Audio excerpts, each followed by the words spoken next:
కావాలనే మీ కలను నెరవేర్చుకోండి. సంప్రదించండి హెగ్డే ఫెర్టిలిటీ, హైదరాబాద్, తెలంగాణ.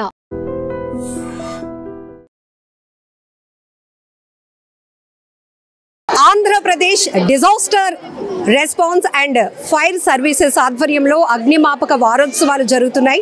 ముఖ్యంగా చాలా అగ్ని ప్రమాదాలు మనం చూస్తూ ఉంటాం. ఎంతోమంది తమ ప్రాణాలు కూడా కోల్పోయినటువంటి పరిస్థితులు మనం చూస్తూనే ఉంటాం. ఆ టైంలో ఫైర్ అండ్ సేఫ్టీ డిపార్ట్మెంట్ వాళ్ళు, పోలీస్ అందరూ కూడా ఎంత కోఆర్డినేషన్తో అక్కడ వర్క్ చేస్తారు, రెస్క్యూ ఆపరేషన్ చేస్తారు మీ అందరికీ తెలుసు. బట్ అగ్ని ప్రమాదాలు నివారించాలంటే ప్రతి ఒక్కరిలో అవగాహన చాలా అవసరం అనేదే అగ్నిమాపక వారోత్సవాల ద్వారా ప్రతి ఒక్క స్కూల్ పిల్లల నుంచి పెద్దవాళ్ళ వరకు ఇంట్లో గ్యాస్ సిలిండర్ పేలటం లేకపోతే అలాంటి ప్రమాదాలు ఎందుకు జరుగుతాయి, అందులో మన నిర్లక్ష్యం ఏంటి, ఒకవేళ ఇంట్లో గ్యాస్ సిలిండర్ నుంచి గ్యాస్ లీక్ అయినప్పుడు మనం ఏం చేయాలి. ఫస్ట్ అందరూ కూడా ఏదైనా ఫైర్ ఇన్సిడెంట్ అయినప్పుడు ప్యానిక్ అయిపోతూ ఉంటారు. అలా కాకుండా ఎలాంటి జాగ్రత్తలు తీసుకోవాలి.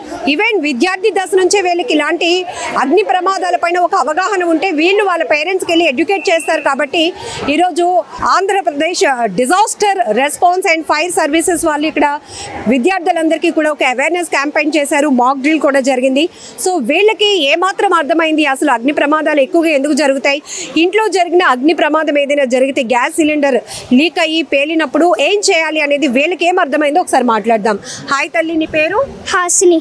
ఓకే, ఇప్పుడు చాలా విషయాలు తెలుసుకున్నావు కదా, ఫైర్ ఇన్సిడెంట్స్కి రీజన్స్ కూడా తెలుసుకున్నావు కదా, ఏం కారణం అవుతాయి? మనం ఫైర్ అయినప్పుడు ఎక్కువగా మనం గ్యాస్ సిలిండర్ పేలినప్పుడు ఏడ్చకూడదు మేడం. ఎప్పుడు ఏడిస్తే ఎక్కువ ఫోట్ అవుతుంది. పైకి ఎత్తి తీసుకొని బయటకు వెళ్ళి ఫస్ట్ డోర్స్ అన్ని స్లోగా ఓపెన్ చేయాలి మేడం. ఓపెన్ చేసిన తర్వాత దాన్ని ఒక దళసరి క్లాత్తో తడి చేసి దాని మీద గట్టిగా పెట్టాలి. లేదా గ్యాస్ సిలిండర్ పైన పెట్టేసి దాన్ని గట్టిగా చిన్న ఇంచు కూడా గ్యాప్ ఉంచకూడదు మేడం. ఇప్పుడు అమ్మ వాళ్ళు వంట అయిపోయిన తర్వాత హడావిడిగా స్టవ్ కట్టేసి చక్కగా వెళ్ళిపోతూ ఉంటారు. బట్ కొన్ని సందర్భాల్లో అయ్యో మనం స్టవ్ కట్టేసాం కదా, మళ్ళీ గ్యాస్ ఎలా లీక్ అయిందని ఆలోచించే అంత టైం ఉండదు. ఏం చేయాలి? అక్కడ చిన్న స్టవ్ రెగ్యులేటర్ ఉంటుంది మేడం. దాన్ని ఫస్ట్ కట్టిన తర్వాత స్టవ్ ఆఫ్లో ఉందో ఆన్లో ఉందో చూసుకొని ఆన్లో ఉంటే ఆఫ్ చేయాలి మేడం. ఒకవేళ గ్యాస్ లీక్ అయింది, కొంచెంగా ఫామ్ అయిపోయింది, ఆ టైంలో మనం భయపడిపోకుండా ఓకే ఏం చేయాలి, ఏం చేయకూడదు? లైట్ ఆఫ్లో ఉంటే ఆన్ చేయకూడదు మేడం. ఇప్పుడు ఆన్ చేస్తే వెంటనే మన మీదకి ఎఫెక్ట్ అవుతుంది. అది ఆన్లో ఉన్న ఆఫ్ చేయకూడదు మేడం. ఇప్పుడు బాగా అర్థమైంది నీకు? మమ్మీని ఎడ్యుకేట్ చేయగలవా నువ్వు? చేస్తాను మేడం. ఇప్పుడు ఇంత చూసావు కదా, నీ అంటే ప్రత్యక్షంగా గ్యాస్ సిలిండర్ నుంచి ఎంత గ్యాస్ ఫామ్ అవుతుంటే దాని నుంచి ఫైర్ ఎంత ఫోర్స్గా వస్తుందో నువ్వు ప్రత్యక్షంగా చూసావు. కాబట్టి మనం ఇంట్లో కేర్ తీసుకోవాల్సిన విషయాలు అమ్మకు వెళ్ళి నువ్వు చెప్పగలుగుతావా? చెప్పగలుగుతాను మేడం. ఏ ఊరుకో స్టవ్ కట్టేస్తాను కదా నేను వంట అయిపోయినాకంటే అప్పుడు ఏం చెప్తావు? మేడం గ్యాస్ పెళ్ళిపోతే మనము మరి ఉండం కదా మమ్మీ. మమ్మీ చేయకపోతే నేను వెళ్ళి చేస్తాను. Very nice, claps. Super. Okay, ఏ క్లాస్ నాన్న? 7th S4 madam. సూపర్. మీకేం అర్థమైంది? ఇక్కడ మాకు ఫస్ట్ 3 రీజన్స్ చెప్పారు కదా వాళ్ళు. అసలు ఫైర్ అవ్వటానికి ఏంటి మెయిన్గా? ఫైర్ రావడానికి మెయిన్ రీజన్స్ ఏంటంటే మనం గ్యాస్ ఆపకపోవడం వల్ల. సెకండ్ మెయిన్ రీజన్ ఏంటంటే మనం బై మిస్టేక్గా ఫస్ట్ ట్రయాంగిల్ కాస్ట్ చెప్పారు కదా, O2, fuel and petrol, heat. ఈ 3 ఫస్ట్ ఎక్కడైనా ఫైర్ ఇన్సిడెంట్ అయినప్పుడు ఈ 3 కారణం అవుతాయి కదా? Yes ma'am. ఇప్పుడు చెప్పండి. ఫస్ట్ ఆ హీట్ ఉండడం వల్ల ఆ హీట్ ఎక్కువ ఫామ్ అవుతే మొత్తం ఇల్లంతా స్ప్రెడ్ అయ్యే ఛాన్సెస్ ఉన్నాయి. కాబట్టి అది ఎలా తగ్గించుకోవాలో, ఎలా ప్రికాషన్స్ తీసుకోవాలో చెప్పారు. అండ్ ఫైర్ని ఎలా కంట్రోల్ చేయాలో చెప్పారు. ఒకవేళ గ్యాస్ యాక్సిడెంటల్గా గ్యాస్ లీక్ అవడం వల్ల ఫైర్ అవుతే ఎలా అవుతాయో చెప్పారు.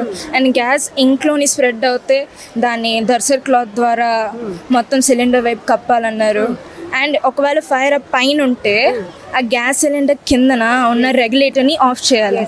మీకు ఇంకొక వ్యాలిడ్ పాయింట్ చెప్పారు, గుర్తుందా? ఆ రెగ్యులేటర్ అనేది జస్ట్ 120 రూపీస్ ఆర్ 200 రూపీస్ లోపు ఉంటుంది. బట్ అమ్మ వాళ్ళు చాలా సేవ్ చేసేస్తున్నామేమో అని అది ఏదైనా చిన్న కట్ అయినా కూడా అక్కడికి కట్ చేసి అక్కడ కట్ చేసి పెట్టేస్తారు. అలా టేప్ అలా చేయడం వల్ల అక్కడ ఉన్న ఎఫెక్ట్ మళ్ళీ ఇంకా కొంచెం అయ్యి గ్యాస్ స్ప్రెడ్ అవ్వచ్చు ఇంట్లోనే. ఆ ఎయిర్ స్ప్రెడ్ అవ్వడం వల్ల స్విచ్చెస్ ఒకవేళ స్పార్క్స్ ఉన్నాయంటే బై ఛాన్స్ ఆఫ్ చేసిన ఆన్ చేసిన స్పార్క్ ఇల్లంతా స్ప్రెడ్ అయ్యి అపార్ట్మెంట్ అంతా ఇల్లే స్ప్రెడ్ అయ్యే ఛాన్సెస్ ఉండొచ్చు. జనరలీ ఫైర్ ఇన్సిడెంట్ అయినప్పుడు అమ్మ బాబోయ్ మంటలు వచ్చేస్తాయి మనం కాలిపోతామని భయం వేస్తూ ఉంటుంది. బట్ ఈరోజు ఇక్కడ మాక్ డ్రిల్ అవేర్నెస్ క్యాంపెయిన్ ద్వారా మీకు ఒక ఐడియా వచ్చిందా? Yes, ma'am. ఏం తెలుసుకున్నారు? First of all, thank you so much for this fire department because they gave us very valuable information regarding to this fire.